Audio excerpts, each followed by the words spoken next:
Meus irmãos queridos, uma boa noite. Nós vamos agora para a terceira mensagem da série Teologia do Evangelho.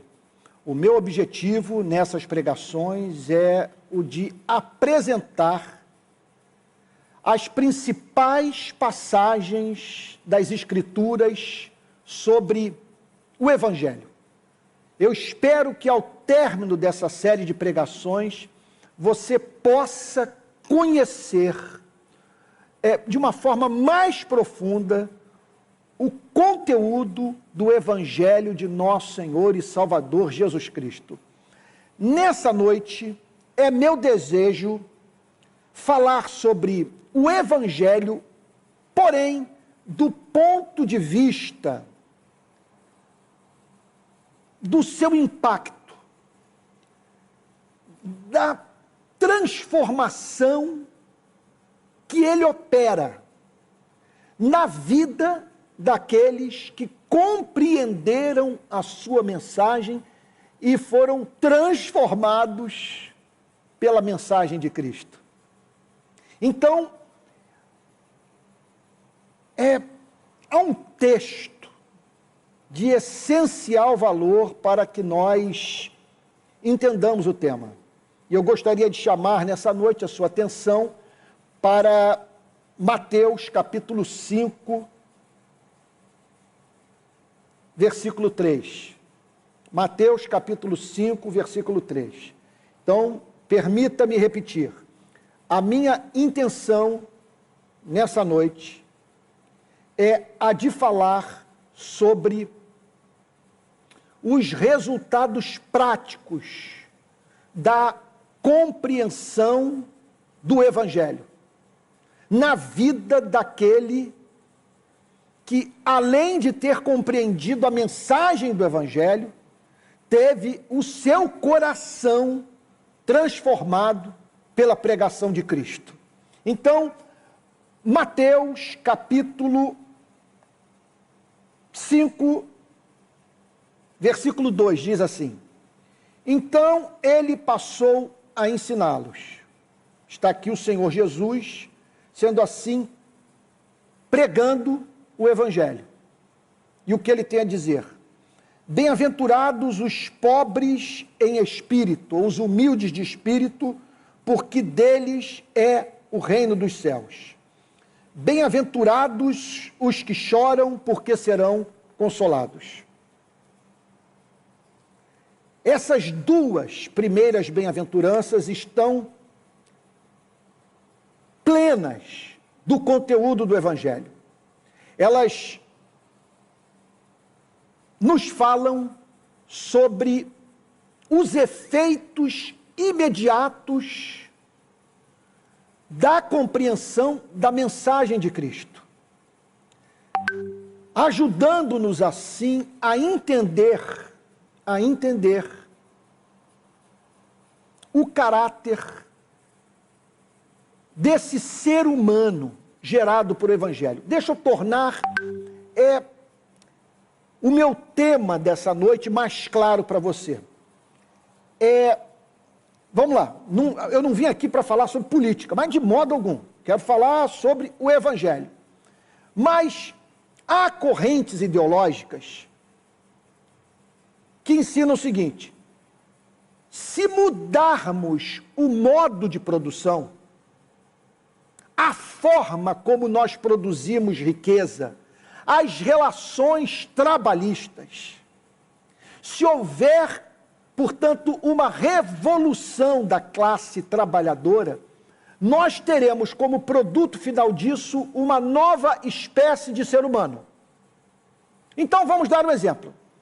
O que essa corrente de pensamento, entre outras, mas há uma corrente de pensamento que ensina o seguinte: que se acabarmos com o modo de produção capitalista e dermos ensejo, não estou dizendo que eu acredito nisso, na verdade eu não estou de modo algum certo do que essa corrente ideológica apregoa, embora esteja absolutamente certo do fato de que há determinadas formas de organização da sociedade, de relações trabalhistas, de política econômica, que causam seus efeitos diretos na vida do homem e da mulher,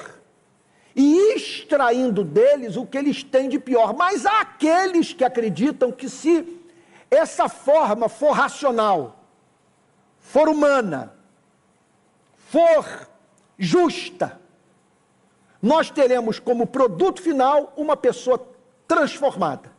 É claro que essas mudanças acontecerão, mas não na extensão do sonho cristão. Porque o sonho cristão envolve o coração, a motivação, a relação da criatura com o Criador. Os cristãos não estão preocupados prioritariamente com, embora nós não tenhamos como banir do nosso cristianismo esse tipo de preocupação. Mas os cristãos não estão prioritariamente preocupados com política econômica, eles estão preocupados com a relação dos seres humanos com o seu Criador. Os cristãos estão preocupados com novo nascimento. É claro que você vai encontrar um cristão lutando por algo como um projeto de educação pública. Só que os cristãos estão, repito, acima de tudo, preocupados com a regeneração, com o novo nascimento, com o milagre da conversão. Então, o que eu quero dizer nessa noite?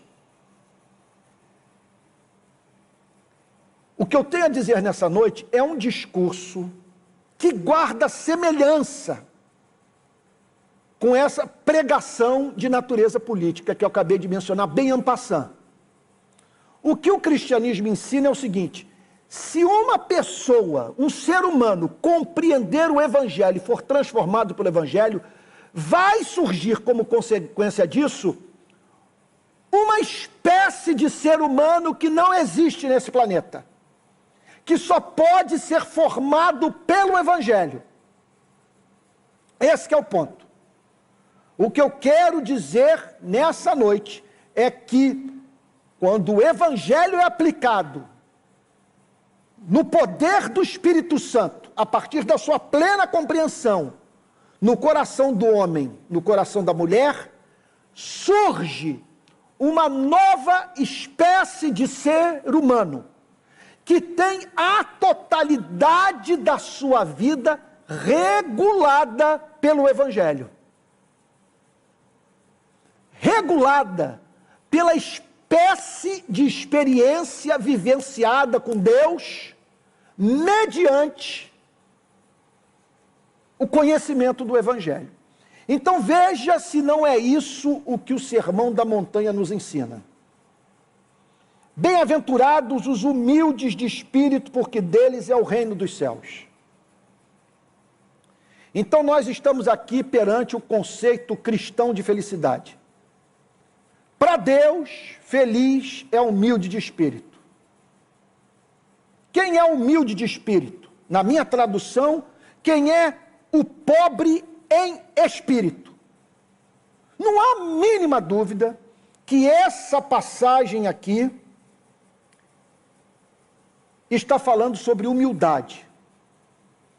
E uma humildade espiritualmente provocada.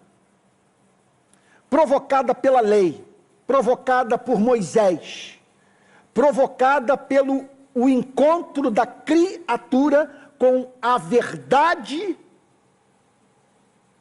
revelada de Deus aos seres humanos. Por que essa pessoa é chamada de humilde de espírito ou pobre em espírito?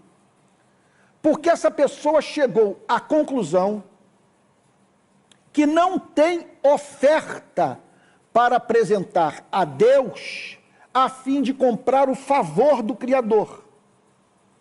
essa pessoa não se vê, ela nem ousa pensar nesses termos, em condição de se apresentar a Deus, tendo como fundamento dessa relação o seu desempenho moral, o seu nível de sujeição à vontade moral de Deus revelada na consciência humana, na sua palavra e no ministério de nosso Senhor e Salvador Jesus Cristo. Essa pessoa ela é considerada pobre, porque ela se vê na condição de pedinte, na condição de alguém que precisa da misericórdia do seu Criador para viver. Como que essa pessoa chegou a essa compreensão? Sem a mínima dúvida, ela chegou a essa compreensão que a levou a ser considerada pelo próprio Criador como humilde de espírito, em razão, em primeiro lugar, do seu contato com a lei. O que essa pessoa percebeu na lei e que a humilhou, que a abateu, que a fez se prostrar e clamar a Deus por misericórdia?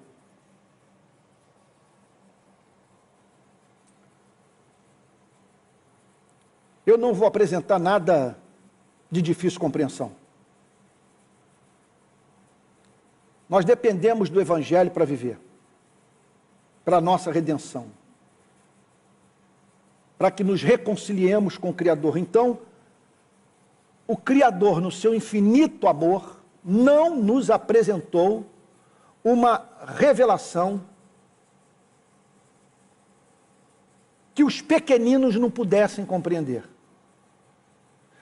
Há passagens complexas na Bíblia, mas do ponto de vista da sua mensagem central, que é condição indispensável para o ser humano se reconciliar com Deus, a Bíblia é muito simples.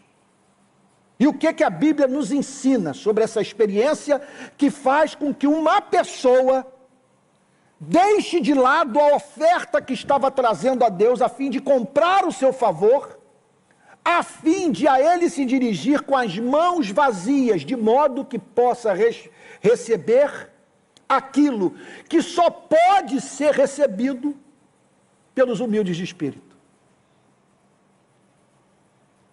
Essa pessoa chegou à seguinte conclusão: que o mundo tem um Criador.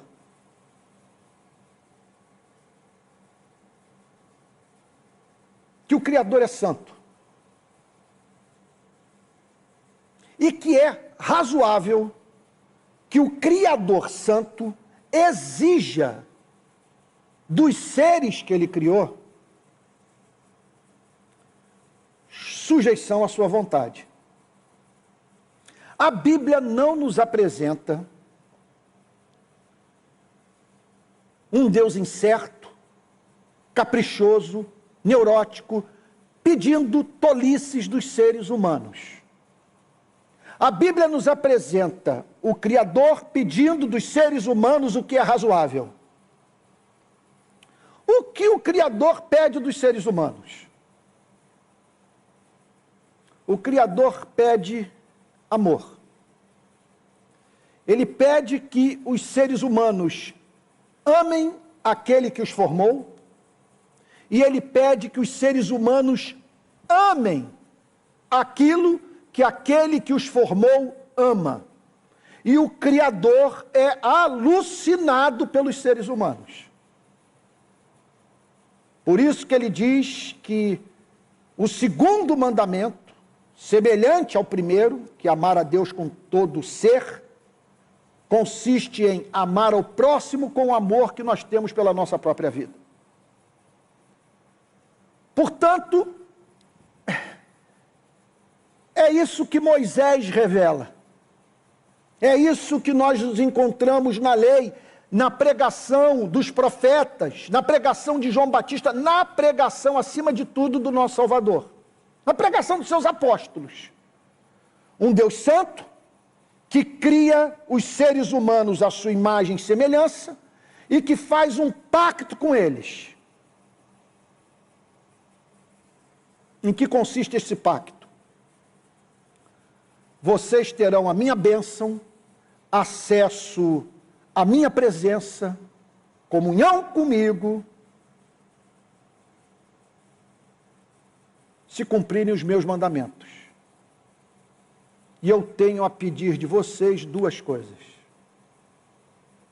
que vocês me amem e que vocês amem o seu semelhante. Por que ele pede que nós o amemos? Porque nós só funcionamos bem assim, quando nós o amamos. Nós não temos descanso enquanto não descansamos nele. Enquanto ele não é o objeto maior do nosso amor, o único diante de quem nós nos curvamos, nós estaremos prestando culto a ídolos que nos enfastiam, que nos cansam, que roubam a alegria do nosso espírito, porque para onde nós olhamos, nós vemos os traços da imperfeição. Nós só nos satisfazemos com um ser perfeito, perfeito em santidade, perfeito em amor, perfeito em justiça, perfeito no seu ser e nos seus atributos. Agora veja só, ele pede para que nós o amemos, porque nós devemos a vida a ele. Eu só não infartei 1 minuto atrás porque o poder dele não permitiu. Você só não amanheceu hoje num estado de completa inconsciência. Você só não foi parar num CTI entubado sem a mínima percepção do que lhe acontece na vida, porque Deus não o permitiu pelo seu governo providencial. Portanto, quando ele pede amor, ele está pedindo que nós amemos a um ser excelente, de quem dependemos para viver, que nos criou, que nos trata com benevolência e que pede de nós o que é racional: amor. E o que ele pede de nós é o que pedimos uns dos outros. Essa é a nossa desgraça. Olhem para os bolsonaristas, olhem para os petistas.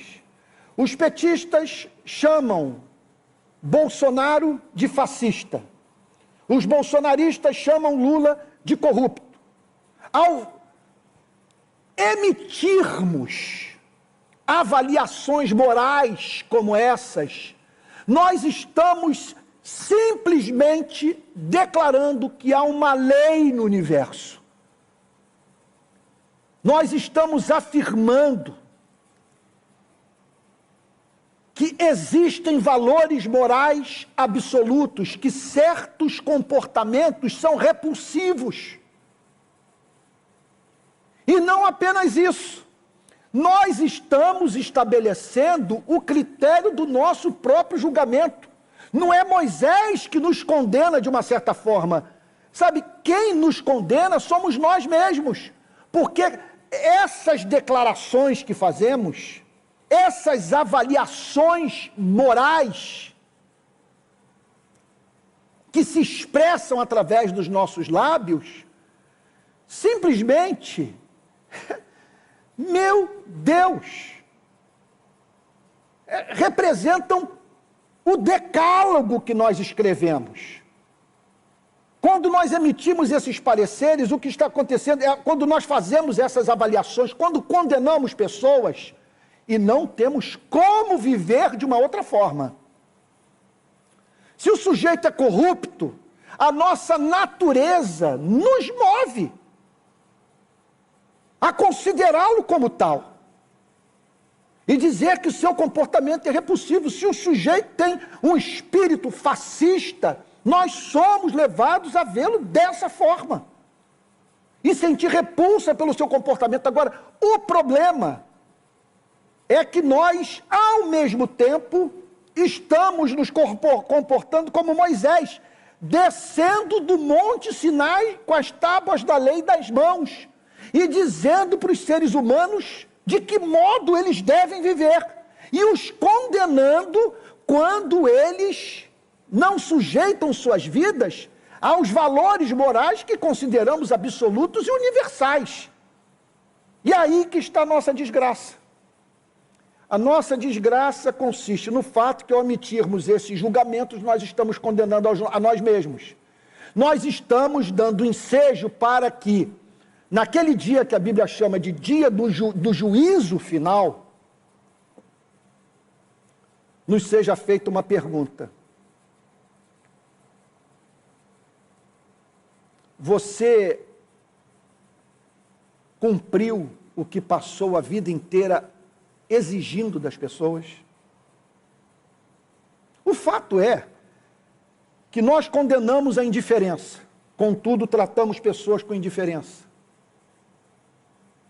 Nós elogiamos o perdão. Ouvimos um sermão sobre o perdão num púlpito como esse, somos levados às lágrimas, mas vai praticar o perdão na vida de alguém que o prejudicou severamente.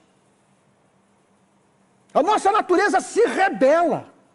É uma coisa impressionante isso, a dificuldade que temos de perdoar as nossas ofensas.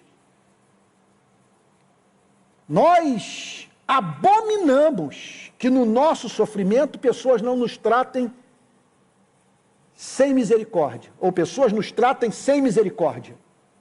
E, contudo, nós ignoramos o sofrimento daquele que cruza o nosso caminho.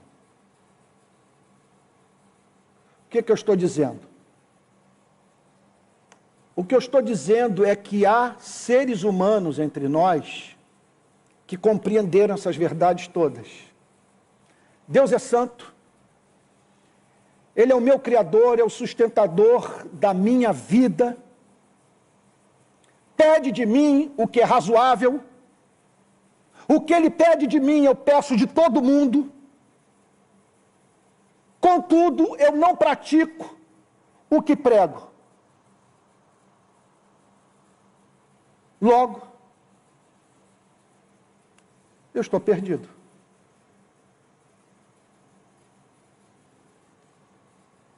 Se Deus me tratar como eu espero que o Estado, que a sociedade, que o próprio Deus tratem os pecadores, eu estou perdido.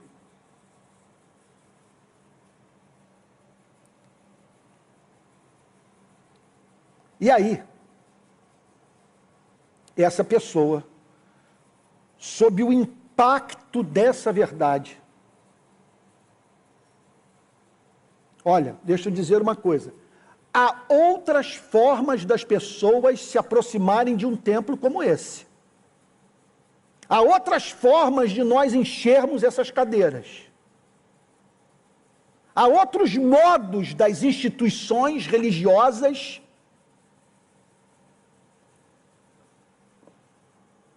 expandirem a sua influência na sociedade.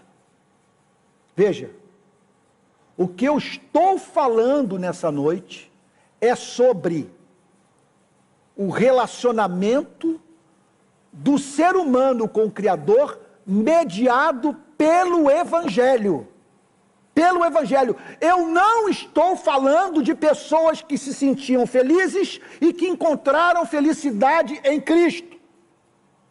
Eu estou falando de pessoas que se sentiam mortas nos seus delitos e pecados, condenadas pela lei, aterrorizadas com a ideia de perderem eternamente a sua alma e que correram para Deus em busca de misericórdia.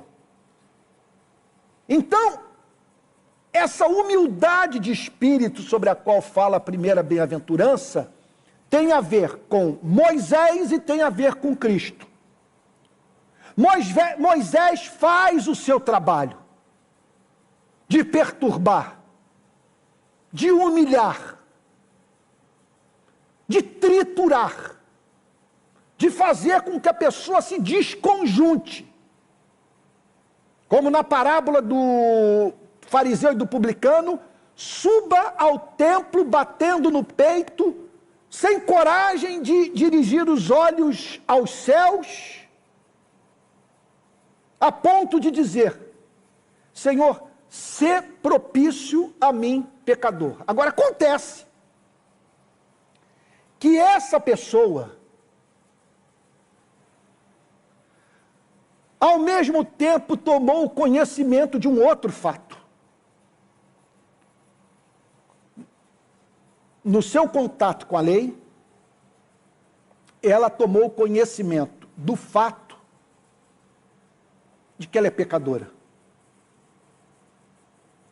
De que ela pecou contra um ser amável, excelente. Muito obrigado, meu amor. Muito obrigado.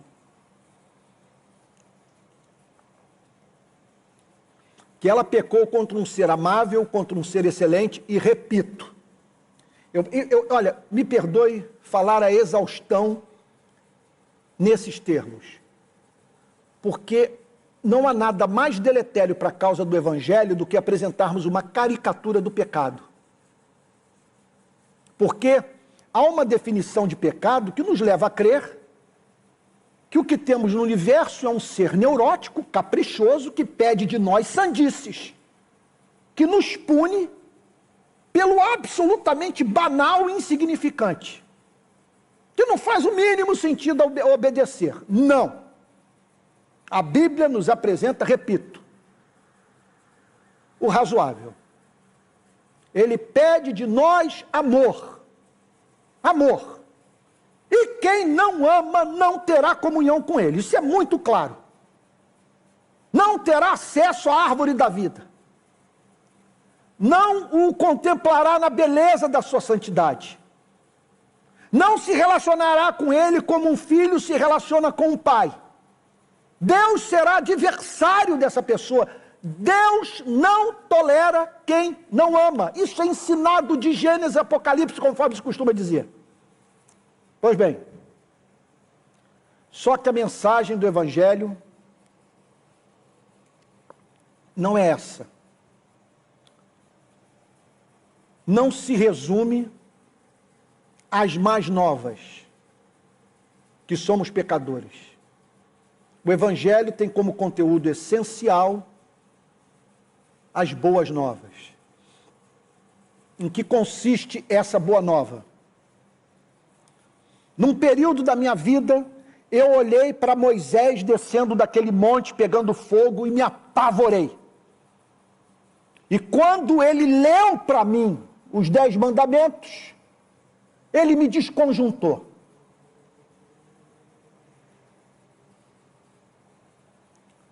Aí,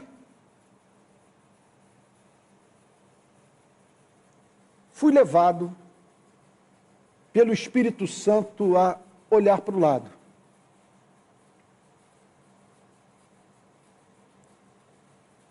Não mais para um monte pegando fogo. E tábuas de pedra nas mãos de um homem que descia do monte para me causar agonia moral. Eu olho para o lado e vejo um cordeiro crucificado. Eu vejo alguém que cumpriu tudo aquilo que Moisés prescreveu, contudo sendo tratado por Deus como se não o tivesse feito. Isso é muito importante ser dito. Eu olho para ele e digo o seguinte: por que ele está ali? Por que tamanha angústia? Por que tanto sofrimento? Por que ele está sendo moído? Por que ele está ali tetraplégico, pendurado naquele madeiro, sem poder movimentar os braços e as pernas, depois de ter levado uma surra, de ter passado por 2 sessões de tortura? O que ele está fazendo ali? Certamente, ele não ouviu Moisés, certamente ele não levou a sério as 2 tábuas da lei. Certamente ele pecou, mas aí você toma conhecimento do fato de que ele foi o único ser humano que amou.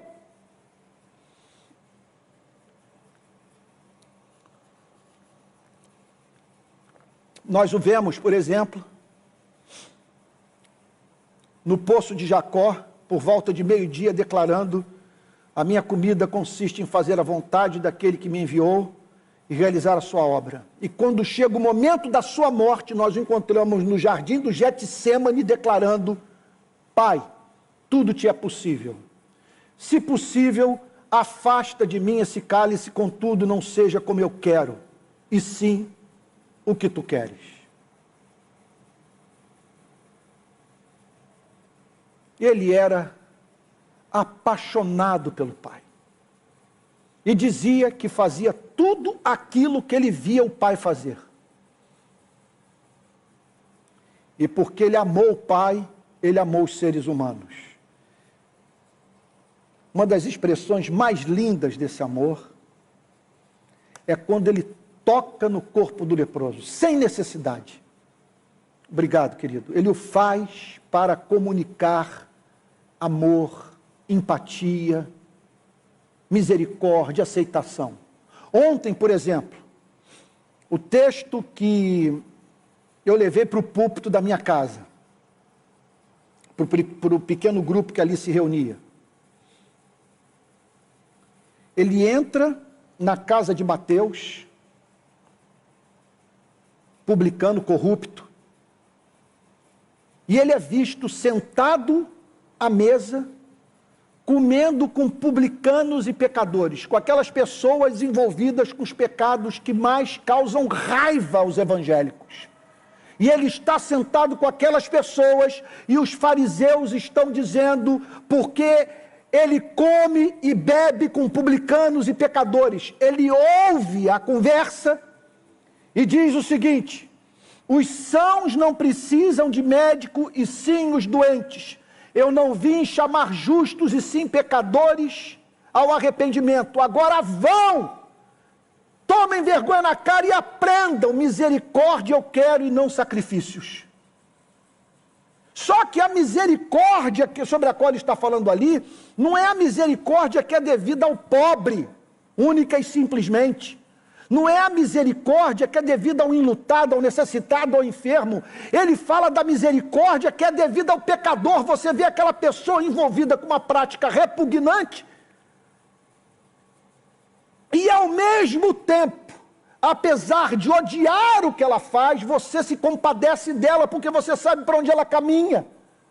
Você tem o pleno entendimento das forças que operam na alma dessa pessoa. E o que Jesus está ali dizendo é o seguinte: nós temos que nos compadecer dessa gente de comportamento repulsivo. Eu estou com elas porque justamente pelo fato de elas serem enfermas, e elas precisam da boa medicina do Evangelho. Então ele amou. Ele amou. E aí você descobre que ele está sofrendo por outro motivo. Ele está sendo moído pelas nossas transgressões. Você descobre que ele está morrendo no nosso lugar. Você descobre que houve esse absurdo no universo. Um ser justo foi tratado como se fosse pecador. Essa é a grande questão moral que nós temos que enfrentar na vida. Você está entendendo o ponto?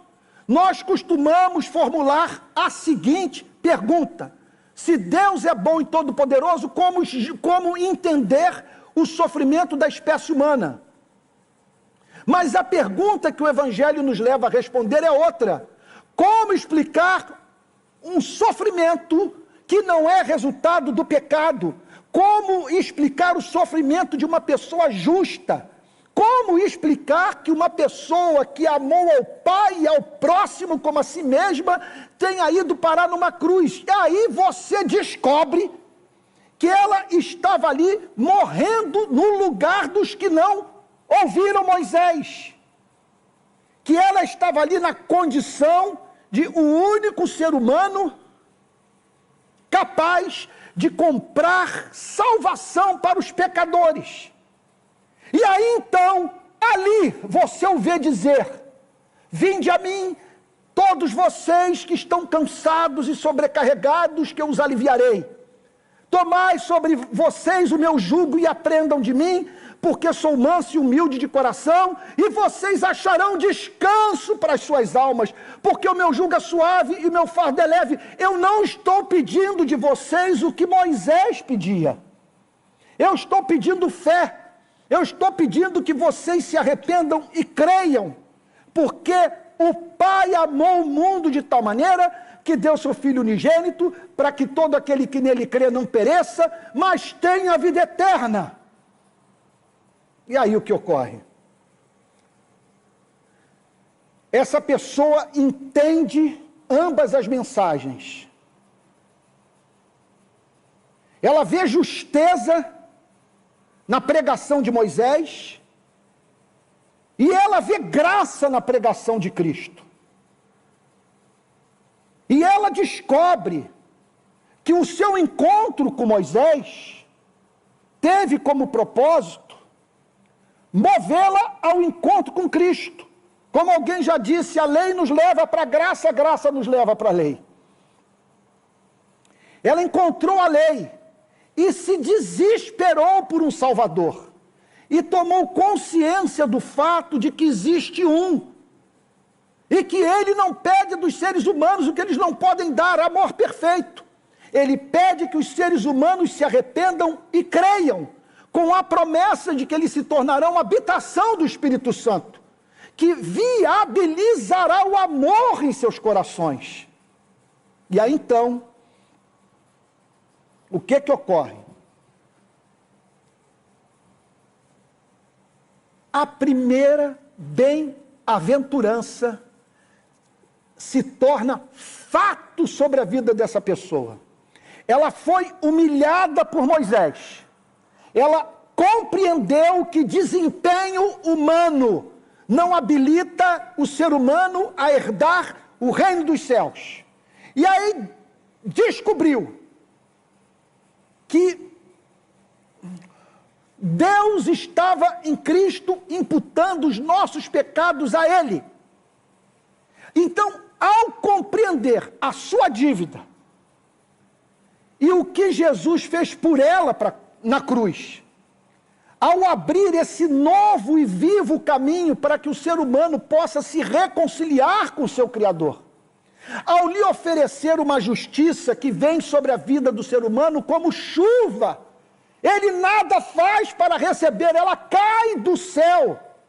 Aí então, ao compreender essa mensagem, e o Espírito Santo ao socar para dentro do coração dessa pessoa, essa mensagem chamada Evangelho, surge o humilde de espírito, que não tem mudança política e econômica, não tem modelo de educação pública, capaz de operar esse milagre na vida do ser humano.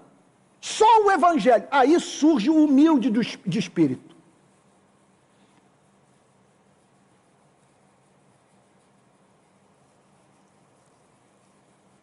Vamos tentar entender.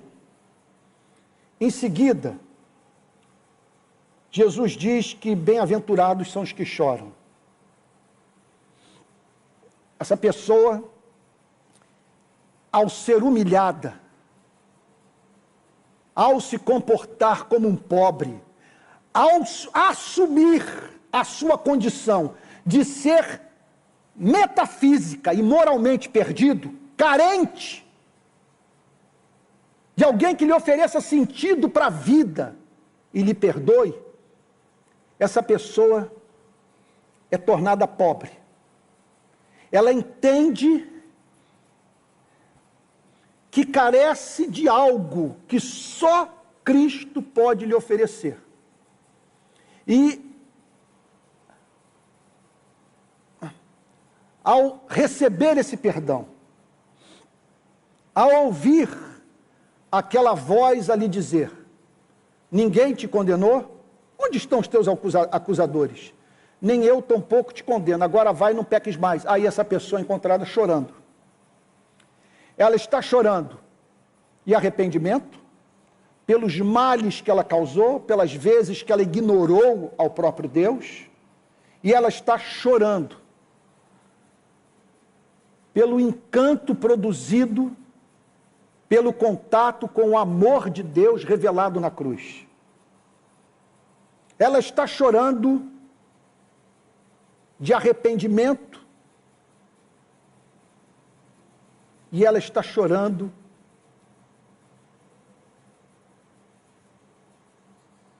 por gratidão.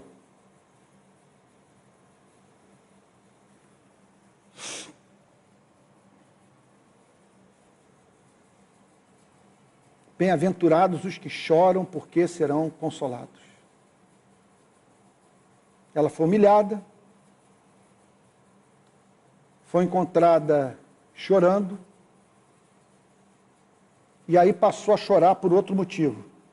Porque ao ser encontrada chorando, ela foi consolada. Esse é o desserviço que o uso equivocado da psicologia, ferramenta de valor incalculável,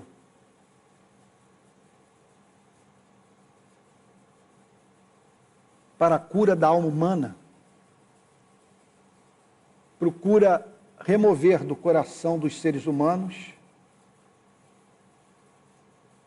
a culpa, sem que essa culpa seja tratada por Cristo. Se essa culpa não for tratada por Cristo, essa pessoa não terá consolação do verso 4. Bem-aventurados os que choram, porque serão consolados. Ela vai resolver o problema da culpa, de uma certa forma.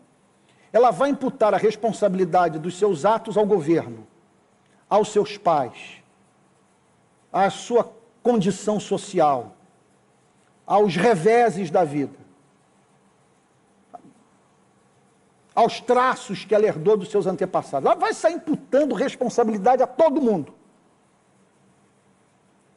Vai sentir um alívio, mas não vai conhecer essa consolação oferecida por Cristo. Que ela é oferecida somente aos que choram esse choro espiritualmente provocado. E aí então ela é encontrada chorando por um outro motivo.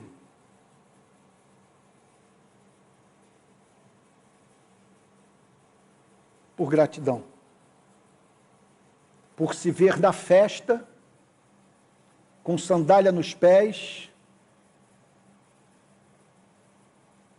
anel no dedo, vestida, a ouvir o pai a lhe dizer: este meu filho estava morto e reviveu, estava perdido e foi achado.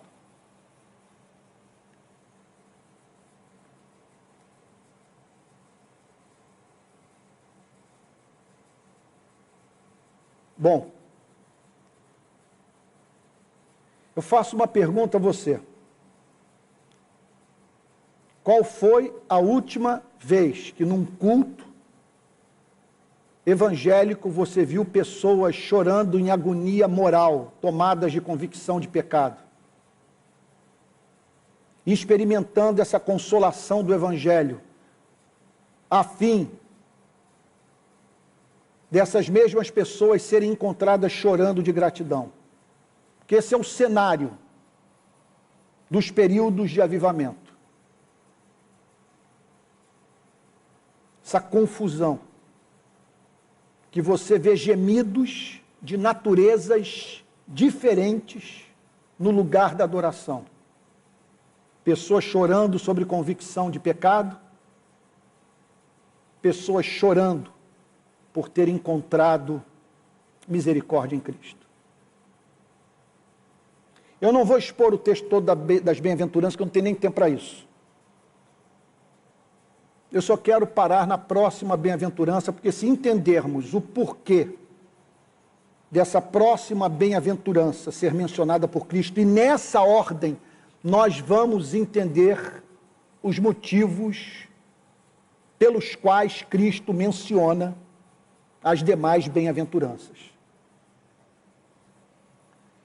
Eu peço que você entenda agora o que eu vou lhe dizer. Me perdoe, não quero ser petulante, não quero ser arrogante. Eu estou fazendo um apelo sincero.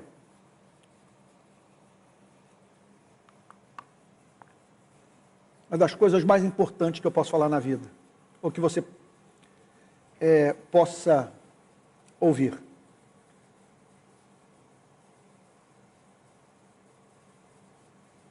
Vamos parar para pensar nessa pessoa.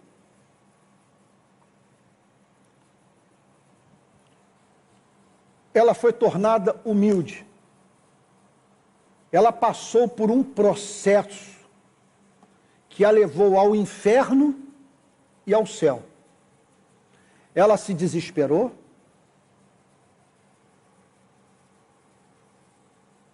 Ela chegou à conclusão que não pratica o que prega, que é responsável pelos seus pecados, pecou contra um ser amável, santo, que pedia dela que era justo.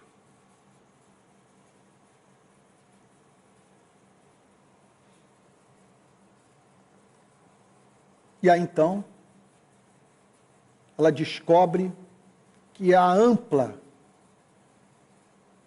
oferta de salvação em Cristo. Que uma gota do sangue de Cristo é suficiente para a sua completa purificação de pecados. Veja, essa pessoa é encontrada aos prantos.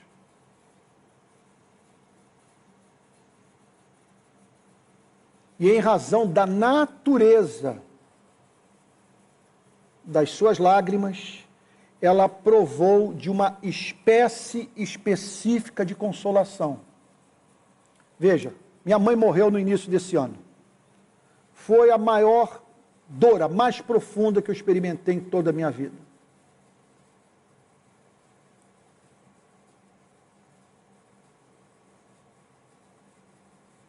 E a mais profunda consolação. Aquela dor deu ensejo a uma profunda consolação. De que natureza? Eu perdi minha mãe, não tenho mais o seu afago, não posso mais tocar na sua mão. E nunca mais terei, nesse planeta, essa espécie de amor, que só a minha mãe podia me dar. Acabou. Aí recebi uma consolação para essa espécie de dor. Mas há uma consolação para essa dor moralmente provocada. Para a dor proveniente da convicção de pecado. Agora entramos no ponto central. Qual é a tese que eu sustento? Está lembrado que no início da mensagem eu declarei que há quem ensine que se mudarmos o modo de produção, se abandonarmos o capitalismo e dermos ensejo a uma outra relação trabalhista, a outra forma de produção, a outra relação das forças de produção, nós teremos um novo homem. O que eles dizem é o seguinte: acabou a exploração capitalista e você então passa a ter um ser humano que não vive mais sobre um sistema que, segundo esses, extrai dos seres humanos aquilo que eles têm de pior.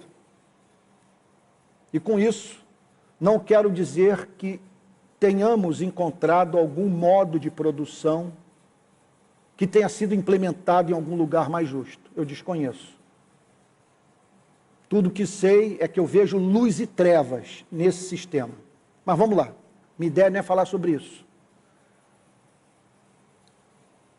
Há aqueles também que apresentam educação como panaceia. Se essa criança entrar numa boa escola pública, lá na frente, nós teremos um ser humano em condição de entrar no mercado de trabalho e consciente dos seus direitos e dos seus deveres. Bom, o cristão preocupa-se com esses temas, mas ele está primordialmente preocupado com uma outra espécie de transformação. O que eu quero dizer é o seguinte, que essa pessoa que foi humilhada e que foi encontrada aos prantos, que é duplamente chamada de bem-aventurada por Deus, que essa pessoa, em razão da espécie de experiência que teve com Cristo na porta de entrada no reino dos céus, essa pessoa passa a ter toda a sua existência condicionada, regulada por esse encontro que teve com Cristo. Ela não se recupera jamais daquela humilhação e daquelas lágrimas. Por isso que a próxima bem-aventurança é a referente à virtude da mansidão. Bem-aventurados os mansos, porque herdarão a terra. Por que que a mansidão está colocada aqui? Nessa sequência das bem-aventuranças? Porque ela é consequência do encontro com Cristo. O encontro com Cristo foi um encontro com Cristo misericordioso. Essa pessoa então tem uma tendência a tratar as pessoas com misericórdia. O encontro com Cristo foi um encontro com Cristo paciente. Essa pessoa tem uma tendência a ser longânima com o próximo. O encontro com Cristo foi um encontro com Cristo perdoador. Essa pessoa, portanto, é propensa a tratar as pessoas com perdão, com graça. De maneira que só assim surge esse tipo de ser humano cristão. O que me preocupa nas igrejas do nosso país é que, em razão da mensagem impressionantemente açucarada, como se nós estivéssemos pregando para seres que não causaram 2 guerras mundiais, como se nós estivéssemos pregando para seres que o único problema da vida é que eles são infelizes, não são criminosos, não são bandidos. O que eu estou dizendo é o seguinte: sem esse tipo de experiência, nós não teremos o tipo de ser humano que a Bíblia chama de nascido de novo, sal da terra, luz do mundo. Vou usar aqui uma terminologia da rua. Se o crescimento da igreja não se dá nessa base da humildade de espírito seguida do choro, isso aqui vira a gaiola das loucas, um manicômio, é a guerra de todos contra todos. Porque aqui estamos nós vivendo com as nossas idiosincrasias, com o nosso egoísmo, com a nossa tendência de botar os nossos interesses à frente dos interesses do próximo. Que esperança nós podemos de encontrar harmonia entre nós? Bastou uma eleição para rachar as igrejas do país. E por quê? Porque me parece que esse homem descrito por Cristo nas bem-aventuranças, essa mulher,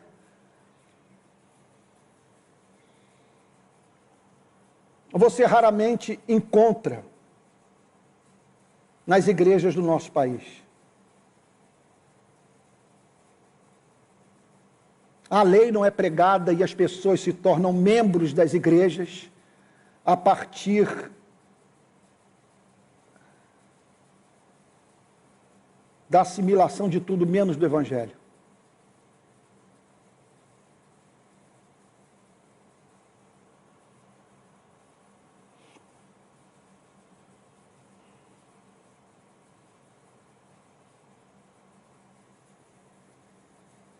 É isso.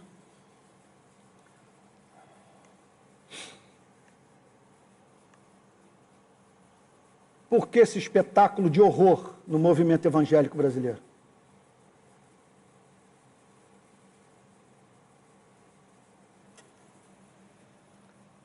Porque estamos recebendo como membros homens e mulheres que não foram tornados pobres de espírito.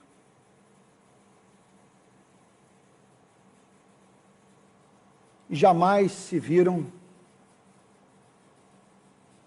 na condição de pecador salvo, de fato, pela graça. Uma boa noite para você. Que Deus o abençoe.